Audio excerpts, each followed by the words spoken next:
আমার কাছে দুটো অপশানস ছিল। কম্প্যাক্ট মাইক হিসেবে ইদার আমি একদম নতুন রিলিজ হলিল্যান্ড লার্ক M2S নিতে পারতাম, অথবা 1-1.5 বছরের পুরনো Lark M2, and I picked up this the Lark M2। কেন সেটা ভিডিও শেষে বলছি, বাট চলো এটার আনবক্সিং করে নিই আর দেখে নিই আমার কি ফার্স্ট ইমপ্রেশন হলো। এই হচ্ছে বক্স। সবার আগে এর প্লাস্টিকের র্যাপটা খুলে নিই, তারপরে বক্সের ভেতরের কভারটা খুললেই ফার্স্টে দেখি কি আছে।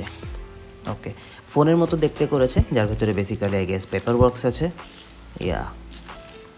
কিছু পেপার ওয়ার্ক, কিছু কোয়ার্কি স্টিকার্স কভার করার জন্য, ব্ল্যাক অ্যান্ড হোয়াইটও আছে যদি সিম্পল চাও তো, তারপরে একটা কুইক গাইড আর একটা প্যাকিং লিস্ট। তো এরপরে সোজা চলে আসবো আমি ক্যারিং কেস কাম ব্যাটারি চার্জার। তো এর ভেতরেই আছে তোমার ট্রান্সমিটার আর রিসিভারগুলো, এটুকু জানি। ওকে, একটা রিসিভার, দুটো ট্রান্সমিটার, আর দুটো আরও রিসিভার আছে মোবাইল ইউজ করার জন্য, টাইপ-C এবং লাইটনিং। ব্যাপারটা মোটামুটি একই, এগুলোকে ইন্ডিভিজুয়ালি চার্জও করতে পারবে। আচ্ছা, বক্সটা খুলে ফেলার পরে ভেতরে রয়েছে একটা হলিল্যান্ড লেখা ক্যারিং পাউচ, যার ভেতরে আছে আরও কিছু অ্যাক্সেসরিজ, ম্যাগনেটিক ক্লিপ, যেটা সাথে মাইকটাকে অ্যাটাচ করে দিলে আর ওটাকে ডিরেক্ট ক্লিপ হিসাবে লাগিয়ে দিলে। যদি মালার মতো করে পড়তে চাও, সাঁসো কি মালাপে, তাহলে এইখানে মাইক লাগাতে পারবে দুটো পয়েন্টে, দুটো মাইকের জন্য দুটো, একটা TRS কেবল যেটা রিসিভারের সাথে ক্যামেরা কানেক্ট করবে, একটা USB Type-A to Type-C, আর দুটো ডেড ক্যাট। তো দেখি, তো এই হচ্ছে রিসিভারটা, এটার সাথে TRX কেবল দিয়ে ক্যামেরায় জুড়বে। একটা সাইডে Type-C আছে, অন অফ সুইচ আছে, মিউট সুইচ আছে, একটা সাইডে আছে তোমার TRS কেবল লাগানোর জায়গা, আর দুটো লাইটিং ইন্ডিকেটার। এই 3টে পয়েন্ট দিয়ে চার্জ হয় ইন দ্য বক্স। আচ্ছা, এই হচ্ছে একটা ট্রান্সমিটার, এটা এখানে মাইক, সামনে লোগো, আর পেছনে দেওয়া আছে ভেরি স্ট্রং ম্যাগনেট। ও, এই সাইজে অন অফ সুইচও দেওয়া আছে, ঠিক আছে। ম্যাগনেটটা actually very strong, jokes apart, like জামা কাপড়ে তুমি লাগালে কোনো চান্স নেই ওটা খুলে পড়ে যাওয়ার।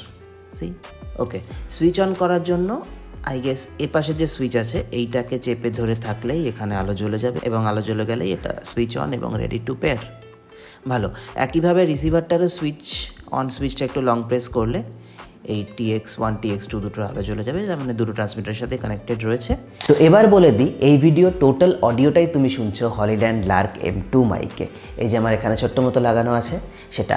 এবার এখানে যে ব্র্যান্ডিংটা আছে এটা নিয়ে নানা মুনির নানা মত, কেউ এটা পছন্দ করছে, কেউ এটা করছে না। কেন আমি লার্ক M2 চয়েস করলাম over the newer Lark M2S? দেখো, বিষয় হচ্ছে লার্ক M2 এইভাবে আমার এখানে সেট হয়ে আছে এবং মাইকের পয়েন্টারটা ওপর দিকে আছে, মানে আমার মুখের দিকে। এটাকে আমি চাইলে যেভাবে খুশি ঘোরাতে পারি, টোটাল 180 ডিগ্রি এটা কিন্তু ঘুরতে পারবে। কথা হচ্ছে লার্ক M2S-এ মাইক এলিমেন্টটা আর সার্কিট এলিমেন্টটা কিন্তু আলাদা। তার ফলে মাইক এলিমেন্টটা অবশ্যই ছোট হয়েছে, এবং জামার ওপর দিয়ে যখন ক্লিপ করছি তখন খুব ছোট্ট একটা থ্রেড দেখা যাচ্ছে যেটা ডিস্ট্র্যাক্ট করছে না। জামায় ক্লিপ করার সময় কিন্তু মাইক এলিমেন্টটা ডাউনওয়ার্ড ফেস করে থাকছে, মানে ডাউনওয়ার্ড অথবা এরকম একটা পজিশন, মানে not entirely facing towards your mouth.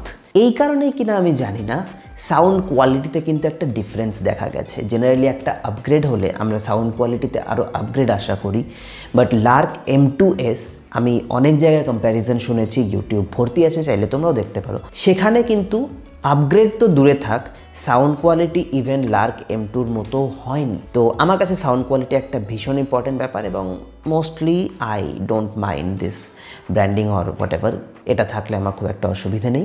তোমাদের ডিস্ট্র্যাক্ট হচ্ছে কিনা সেটা তোমরা আমাকে কমেন্টে জানিও, এবং একই সাথে জানাতে পারো এ বিষয়ে আরও কোনো প্রশ্ন থাকলে। তো that was pretty much it about this video. যদি ভিডিওটা ভালো লেগে থাকে তাহলে লাইক করে দিও, আর প্রত্যেক শুক্রবার এরকম ভালো ভালো টেক অথবা ফটোগ্রাফি রিলেটেড ভিডিও বাংলায় দেখার জন্য চ্যানেলটাকে সাবস্ক্রাইব করে নিও। দেখা হচ্ছে সামনে শুক্রবার। কোন সনি ক্যামেরা কাদের জন্য বানানো, তুমি কোন সনি ক্যামেরাটা পারচেস করলে তোমার জন্য প্রপার হবে, সেই বিষয়ক একটা ভিডিও নিয়ে। Till then, piece.